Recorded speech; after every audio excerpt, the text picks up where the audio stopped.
The official start of summer isn't until next week, but you wouldn't know it from the weather outside. Of course, there are ways to stay cool, some known, some not so obvious. SNN Local News 6 reporter Calvin McClure joins me now with the best tips for this summer-like heat.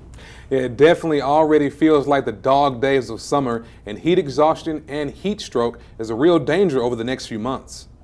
Summer is a time for fun, summer camps and vacations, but it's also time to be aware of heat exhaustion and stroke.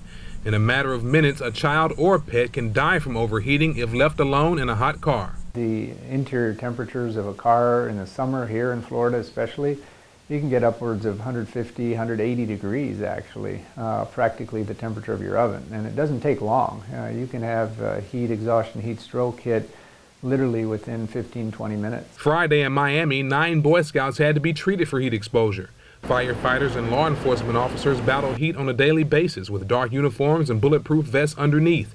They take the dangers of heat very seriously.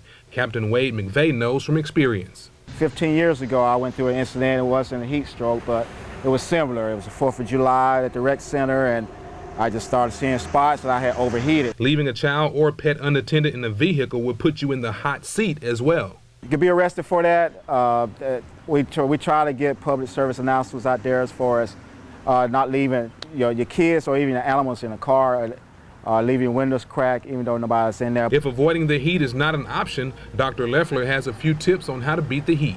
Avoid that middle part of the day, take plenty of breaks, especially someone working outside or practicing football, sports outside.